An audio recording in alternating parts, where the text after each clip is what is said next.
સાત્વિક રેસીપીની video સિરીઝમાં આજે આપણે બનાવવાના છીએ લીલવા કચોરી. કલ્પવૃક્ષ પરિવારને ભાવતી જય સ્વામિનારાયણ, જય શ્રી કૃષ્ણ, જય સિયારામ, હર હર મહાદેવ, રાધે રાધે. શિયાળો ચાલે છે અને આ શિયાળાની ઋતુમાં ક્યારેક ક્યારેક ઠંડી છે એ વધારે કડકડતી હોય, ક્યારેક ક્યારેક ઓછી હોય. પણ ઠંડી ઋતુમાં આપણને અલગ અલગ નાસ્તા અથવા તો ચટકારાવાળી વસ્તુ આપણને ખાવી ગમતી હોય છે. લીલવા કચોરી એ તો બધા કદાચ બનાવતા હોય, જેમાં જનરલી લીલી તુવેર નંખાતી હોય છે અને અત્યારે આ ઋતુમાં લીલી તુવેર બજારમાં મળી રહેતી હોય છે. પણ આજે અમે થોડુંક ચેન્જ કરવાના છીએ. લીલી તુવેરની જગ્યાએ આપણે મટર એટલે કે વટાણા નાખવાના છીએ, જે પણ બજારમાં ઇઝીલી અવેલેબલ હોય છે. તો ચાલો જરા પણ સમય બગાડ્યા વગર આપણે આ લીલવા કચોરી બનાવીને તૈયાર કરી લઈએ. કઈ કઈ વસ્તુ આપણે ઉપયોગ કરીએ છીએ એ આપણે જોઈએ છીએ. તમારી વાલી વાલી વાછડીઓ તરફથી સૌને જય સ્વામિનારાયણ, જય શ્રી કૃષ્ણ, રાધે રાધે. પ્રિયજનો, આજે આપણે જે લીલવા કચોરી બનાવવાના છીએ, જેની અંદર આપણે લીલી તુવેરની જગ્યા ઉપર લીલા વટાણાનો ઉપયોગ કરવાના છીએ. અને અમે આ વટાણા ફ્રોઝન કરીને રાખેલા છે. અમે 5 કિલો લીલા વટાણા સિઝનમાં લાવેલા. સસ્તા હોય એટલે તમે પણ અવશ્ય સ્ટોર કરી શકો છો.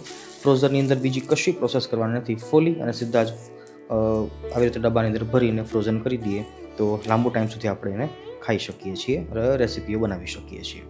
નંબર 2, આજની રેસીપીની અંદર આપણે ઘઉંનો લોટ અથવા તો મેંદાના લોટનો ઉપયોગ કરવાના નથી. આજે આપણે બાજરીનો લોટ 2 કપ લઈશું. જેટલો બાજરીનો લોટ લઈએ એના કરતાં અડધો આપણે ચણાનો લોટ લઈશું, જેનાથી બાઇન્ડિંગ છે એ બહુ સારું આવશે. એ ઉપરાંત ખડા મસાલાઓની અંદર લાલ મરચાં, લવિંગનું ફ્લેવર આપણે લેવાનું છે તો લવિંગ મેં વધારે લીધા છે. એ ઉપરાંત જોઈએ તો સૂકા ધાણા છે અને બાદિયાનું ફૂલ છે. ખટાશની અંદર લીંબુ નાખી શકીએ છીએ અને આમચૂર પાવડરનો પણ ઉપયોગ કરી શકાય છે. ખાંડ, ગળપણ જો ખાતા હોય તો, તલ છે એનો પણ ટેસ્ટ સારો આવે છે. તીખી મરચી અને આદુ, બસ આટલી વસ્તુનો ઉપયોગ કરી લીલા ધાણા સાથે સરસ મજાની લીલવા કચોરી વટાણાની એ તૈયાર થઈ જશે. ફ્રોઝરમાંથી બહાર કાઢી 10 મિનિટનો ટાઈમ આપીએ અથવા તો સાદા પાણીથી ધોઈ નાખીએ તો પણ મટર છે એ એકદમ સોફ્ટ થઈ જશે. તમે ચાહો તો મિક્સર ગ્રાઇન્ડમાં પણ પલ્સ મોડ ઉપર કરી શકો છો, નહીંતર આવી રીતે ક્રશરની અંદર પણ આપણે કરી શકીએ છીએ.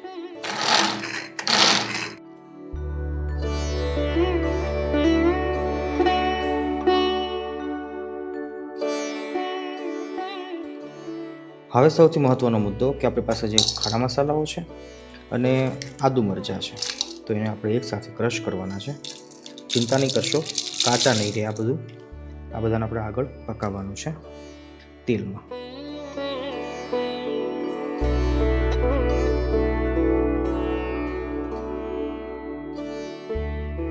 હવે સૌથી મહત્ત્વનું સ્ટેપ છે. 1 કપ આપણે બાજરીનો લોટ લીધો છે. આપણે આ કચોરીને વધારે હેલ્ધી બનાવવા માટેનો પ્રયાસ કરી રહ્યા છીએ. 1 કપ બાજરીના લોટની સામે અડધો કપ આપણે ચણાનું બેસન લઈએ છીએ. સ્વાદ અનુસાર નમક નાખીએ છીએ. થોડોક અજમો, શિયાળામાં અજમો છે એ વધારે સારો. અને થોડુંક તેલ નાખી અને આપણે સરસ મીડિયમ ટાઈટ એવો લોટ તૈયાર કરવાનો છે. મોયણ જે નાખીએ છીએ એ પણ થોડુંક એક્સ્ટ્રા વધારે રાખવાનું છે, એકદમ ઓછું પણ ના જોઈએ. પણ બાજરીનો લોટ છે એટલે બહુ ઝાઝું મોયણ જોશે નહીં, પણ મુઠ્ઠી પડતું મોયણ છે એ કચોરીમાં હોય છે, જેમાં આપણે સમોસામાં પણ બનાવતા હોઈએ છીએ. થોડુંક હજી તેલ ઓછું પડે છે, હું થોડુંક તેલ નાખું છું. તમે આ જગ્યા ઉપર બધું ઘી પણ લઈ શકો છો અને અડધું તેલ અડધું ઘી પણ વાપરી શકાય છે.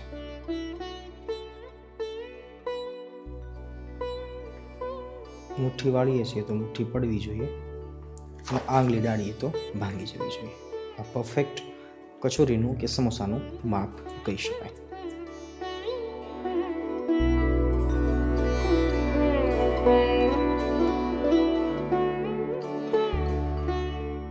થોડુંક ધાણાનું કટિંગ નાખીશું. લોટ આપણો તૈયાર છે.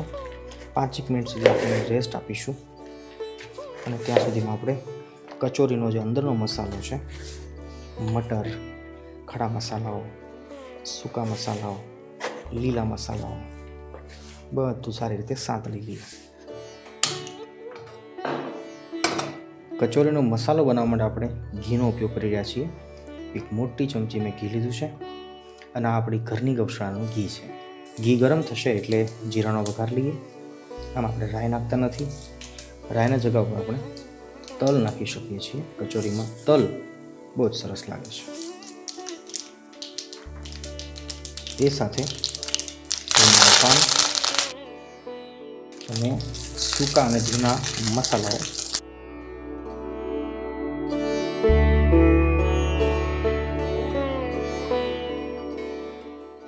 અને હવે તરત જ વટાણા છે એને પકાવવાના છે, તેલમાં સાંતળવાના છે.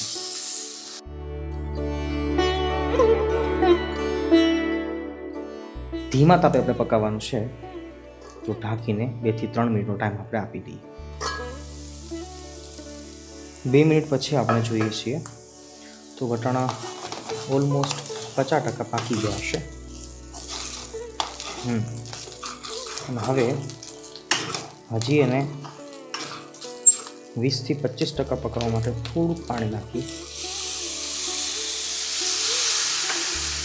અને સ્વાદ અનુસાર નમક ફરીવાર 1 થી 2 મિનિટ આપી દઈએ.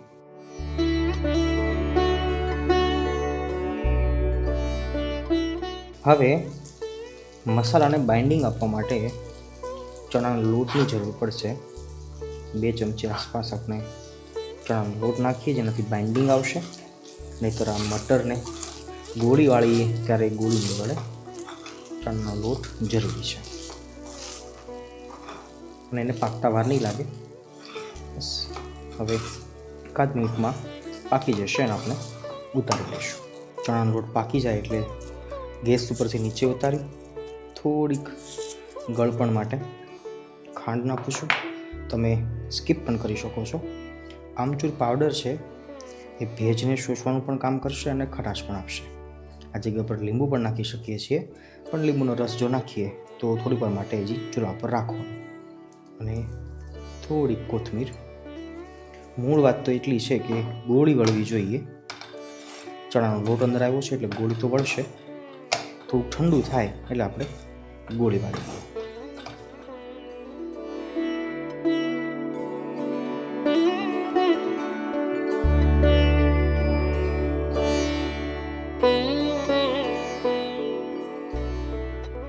આજની આપણી આ લીલવા કચોરી આ રેસીપીની અંદર મહત્ત્વની વાત એ છે કે આ રેસીપીને આપણે ઓઇલ ફ્રી બનાવવાના છીએ. મતલબ કે કચોરી તો છે જ, પણ જો તમે તેલથી અરુચિ કરો હો, તેલ વધારે ન ખાવું હોય અને વધારે હેલ્ધી સાબિત કરવી હોય તો તમે આ પ્રકારની અપ્પમ પેન હોય એની અંદર પણ બનાવી શકો છો. આપણે આજે આ અપ્પમ પેનમાં જ બનાવવાના છીએ.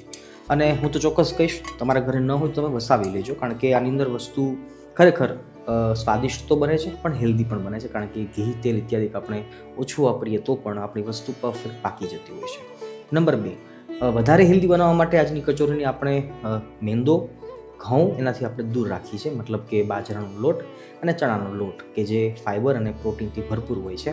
તો શિયાળાની ઋતુની અંદર આ પણ વાતનું રાખવું જોઈએ કે હેલ્ધીયર વસ્તુઓ જે હોય એને આપણે વધારે હેલ્ધી સાબિત કરવા માટે આપણે આ પ્રકારના ઓપ્શનો લઈ શકતા હોઈએ છીએ. તમારું શું કહેવું છે? તમને શું મેંદાવાળી કે ઘઉંના લોટની કચોરી ભાવે છે કે પછી તમે ક્યારેય પણ આવી ટ્રાય કરી છે? જો ટ્રાય કરી હોય ને કેવી બની હોય તો તમે ચોક્કસ અમને જણાવજો. રાધે રાધે. આવો આપણે ફટાફટ કચોરીને બનાવી લઈએ.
ગેસની ફ્લેમને મીડિયમ ટુ લો રાખવાની છે અને પેનને આપણે ઊંચી રાખવાની છે. ધીમા તાપે પકાવવાની છે આપણી કચોરી.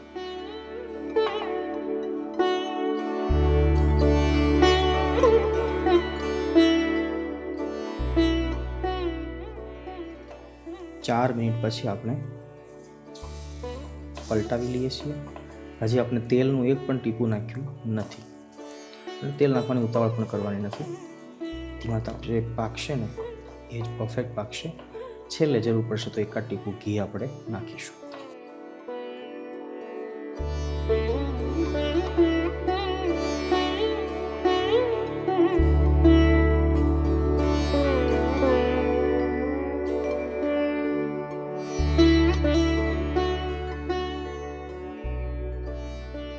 તમે ચાહો તો ઘી લગાડો, ન ચાહો તો તેલ પણ લગાવી શકો છો. આછું આછું લગાવીએ તો કચોરી છે એમાં સુગંધ સારી આવશે. કચોરી ઓલમોસ્ટ બનીને તૈયાર છે. 12 થી 15 મિનિટ સુધી ધીમા તાપે પકાવીએ તો સરસ પાકી જશે. અને આ જગ્યા પર તમે ફ્રાય પણ કરી શકો છો, ડીપ ફ્રાય ઓઇલમાં ભજીયા તળીએ રીતે. જનરલી કચોરી એવી રીતે જ બનતી હોય છે, પણ આપણે આને હેલ્ધી બનાવવા માટેનો પ્રયાસ છે. ચાલો મળીએ છીએ ફરીવાર નવી રેસીપી સાથે. છેલ્લી આપણી શરત પ્રમાણે જે કંઈ ઘરમાં બનાવો ભગવાનને ભોગ જરૂર ધરાવજો અને પછી જમવામાં ઉપયોગ કરજો.